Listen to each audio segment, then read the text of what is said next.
Hello again and welcome back to our Scotland road trip series. We're glad you're joining us again. Today we will be visiting the Stirling Castle, which is in Stirling, Scotland, which just the week before, I believe, we visited. It started its 900th year celebration, so a very old castle. Our drive this morning will take us from our Airbnb in Bridge of Allen down through the city of Stirling and then up the hill to the castle where we'll park on the Esplanade.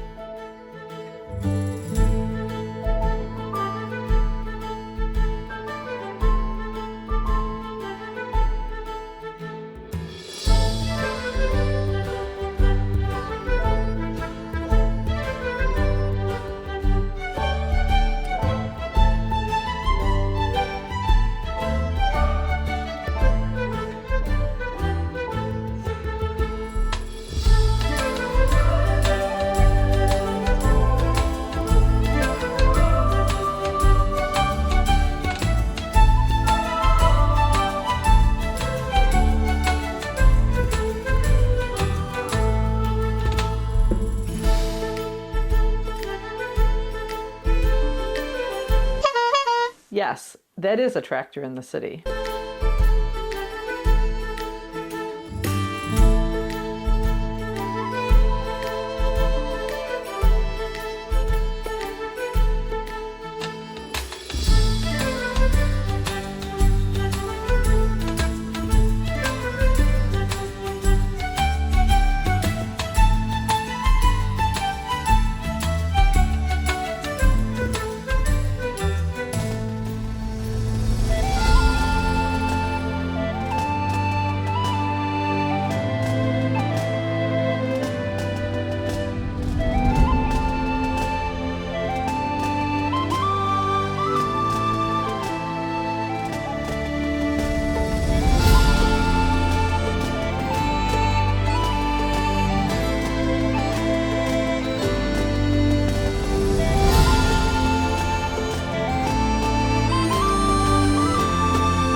After parking, we began to walk towards the entrance. But before going in, we looked across the valley to our north and could see the William Wallace National Monument.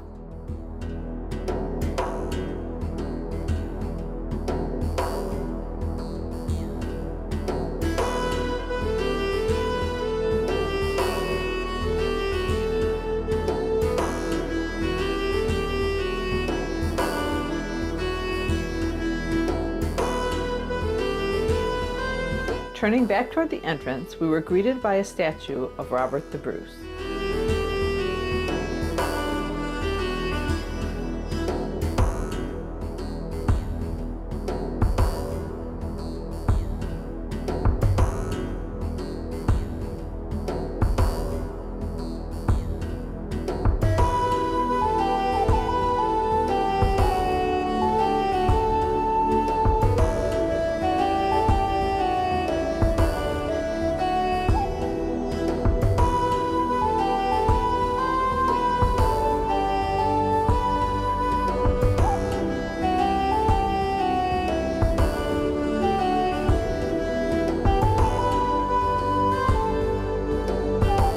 These two statues are located here, and we'll enter the castle through this front gate.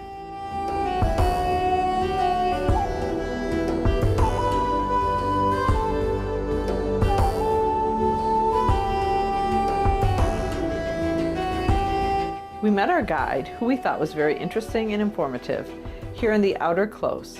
which is basically a courtyard.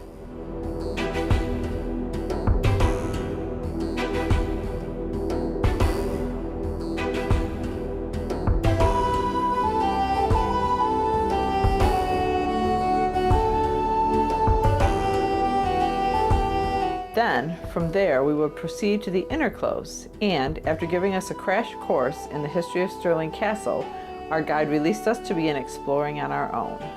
We would begin in the royal chapel.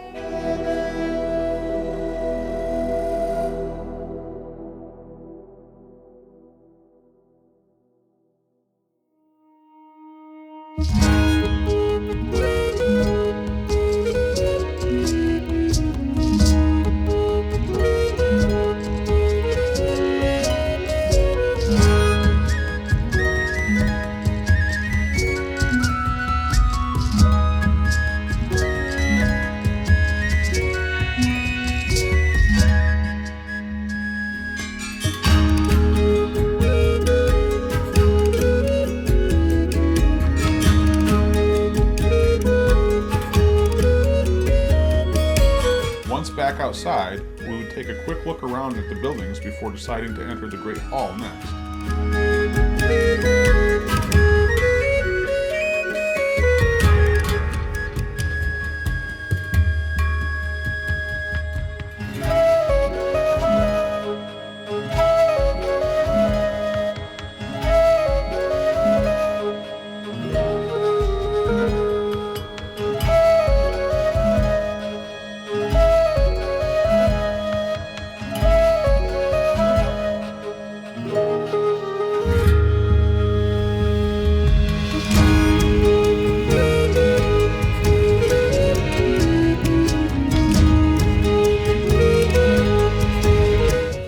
Construction of the ceilings and roofs in these ancient buildings is impressive. You'll notice a modern light rack hanging above for spotlights and colored lights. They still host gatherings here for special occasions and events, and we're in the process of getting ready for another one on the day we visited.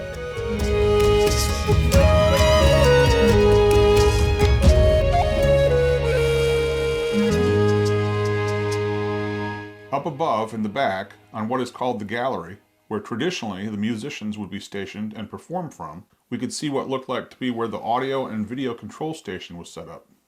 At the opposite end of the hall is a slightly raised platform where the king and queen would sit with the select guests of nobility.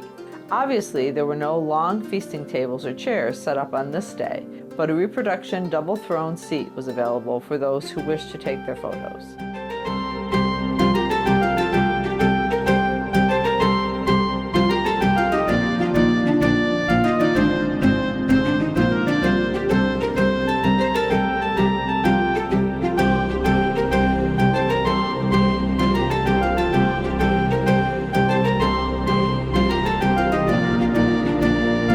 After the Great Hall, we'll enter what's known as the King's Old Building. There's a museum here that is dedicated to the Argyll and Sutherland Highlanders, which was the second statue we saw before entering the castle. We did not take any photos or video in there. From an upper floor, we connected over to an upper floor of the Royal Palace.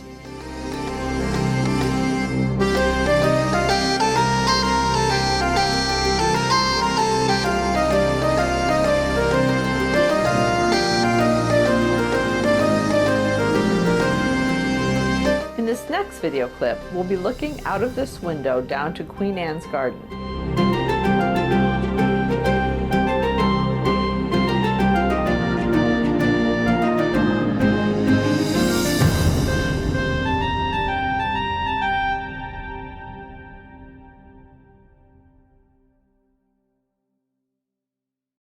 We'll then make our way out of the store and down the stairs to walk along the outside of the upper level of the palace above the garden.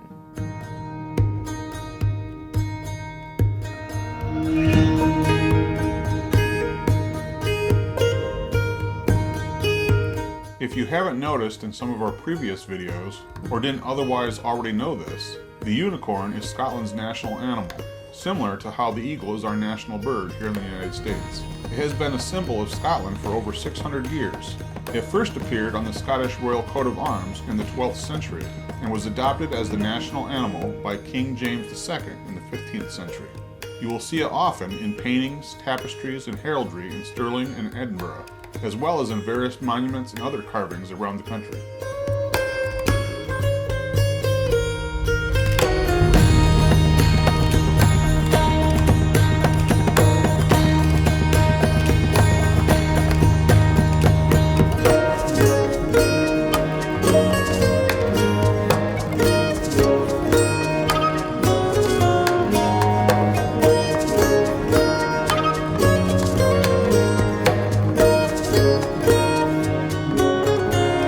We will then come out of this door and down more stairs to gain entrance to the garden itself.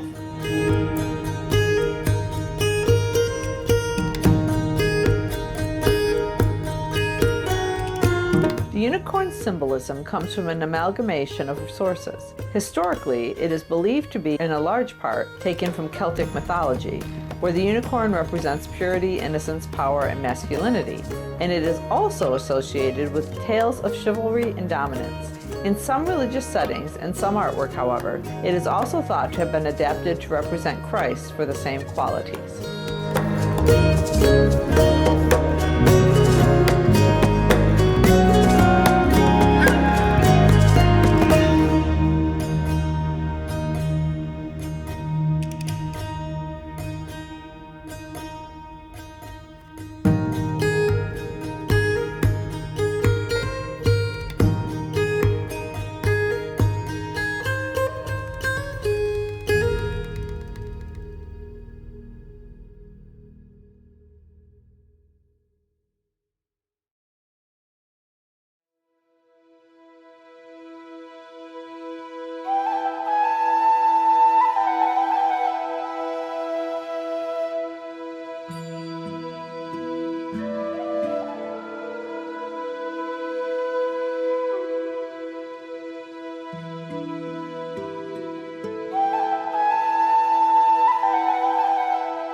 The royal palace was built by King James V around 1540.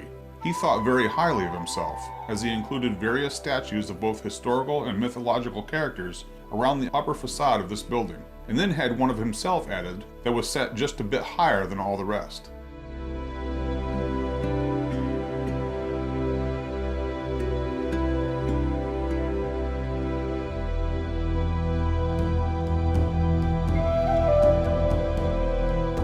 Looking way out to the southeast, beyond what is known as the King's Knot, down below, in the distance, is the historic location of the Battle of Bannockburn. We would visit there the day after this, and you will see some footage from that location in a future video.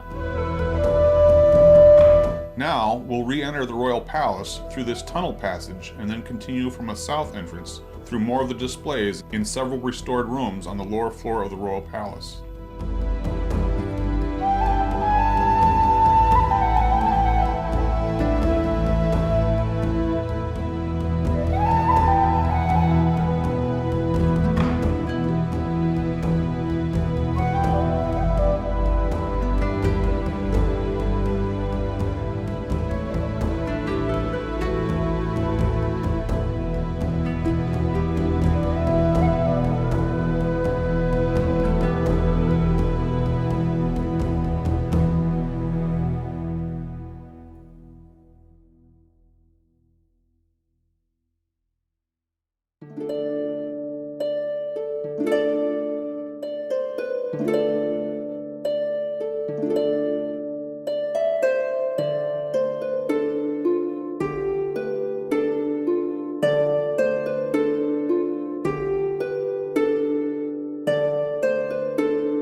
The holes in the wall in this hallway and what looks like the location of an old staircase suggest that there may have been a second floor above us at one time.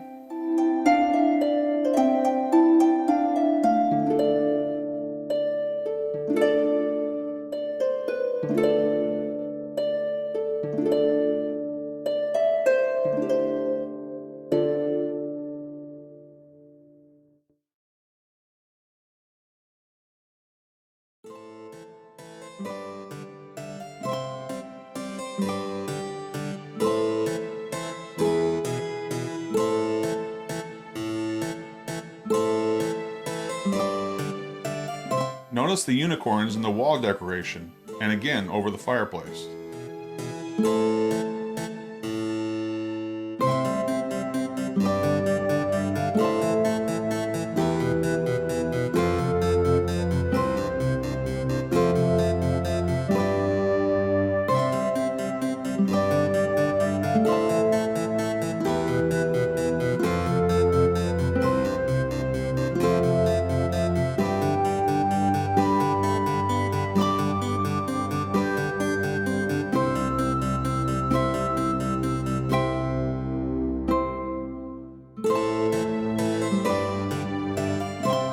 The reproduction tapestries in the Queen's Inner Hall, copies of originals from the 1500s on display at the Metropolitan Museum of Art in New York, tell the story of the hunt for a unicorn and are thought to be interpreted in multiple ways. One way is an allegory of Christ. The unicorn is a symbol of Christ, and the hunt's events can be seen as metaphors for the arrest, crucifixion, and resurrection of Jesus.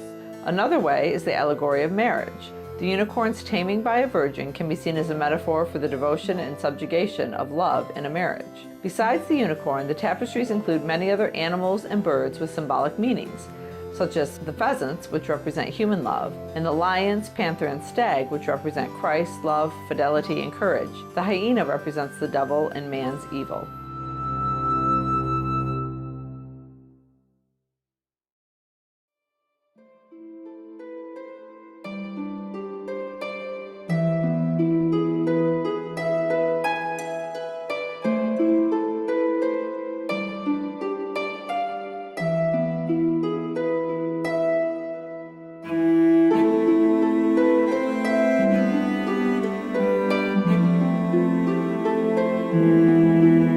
This ceiling is decorated with reproductions of the famous Stirling heads, which were here originally exactly as you see these.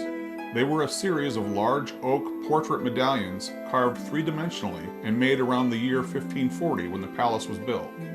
The red lion rampant on a yellow or gold background is the royal banner of Scotland. It first appeared on the royal coat of arms of King William I of Scotland, known as William the Lion, in the 12th century, and was traditionally inherited and maintained by subsequent Scottish kings and queens. The lion has long been considered the king of animals, symbolizing strength, courage, and dominance, and the image of the lion standing upright on its hind legs represents majesty and supreme authority, befitting the status of royalty. This symbolism is definitely taken from the Bible, where we know that the King of Kings and the Lord of Lords, Jesus, is called the Lion of Judah. He is the true king, almighty in power, over all in majesty and authority.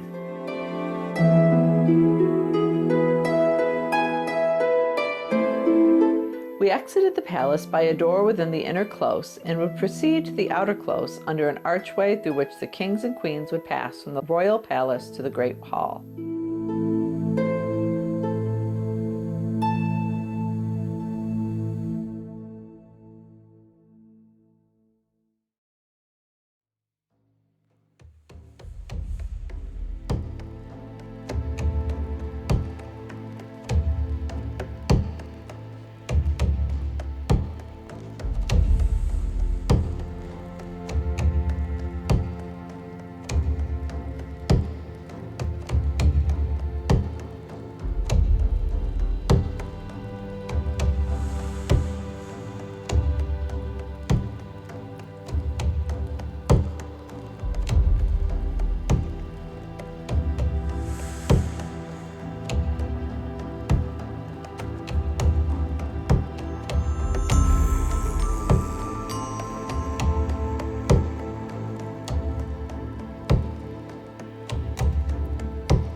From there, we would begin to make our way toward and down through the North Gate to the Nether Bailey.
The North Gate is the oldest surviving part of the castle, with some parts of it dating back to the 1380s.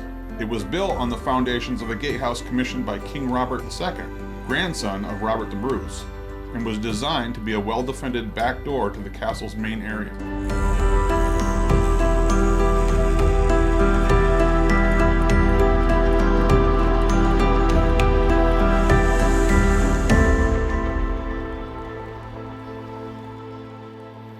Here outside the North Gate are some prison cells built in 1810 during a period when Stirling Castle was converted into barracks to house Scottish troops.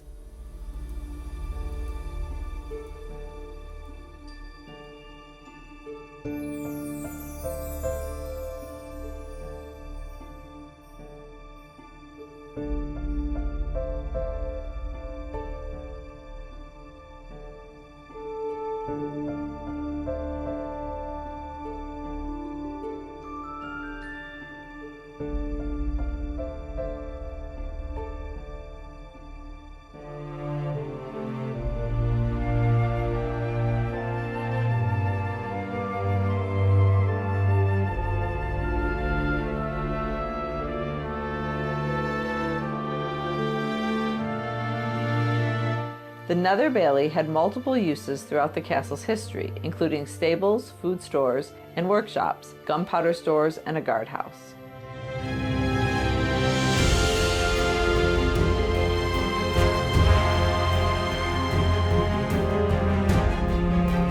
We'll make our way back up through the North Gate and visit the castle kitchens before we make our exit from the castle itself.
Well, we hope you enjoyed our visit to Stirling Castle. We certainly did. We found when we left, we looked and saw we had been there about 3 hours searching and visiting and looking at everything we could.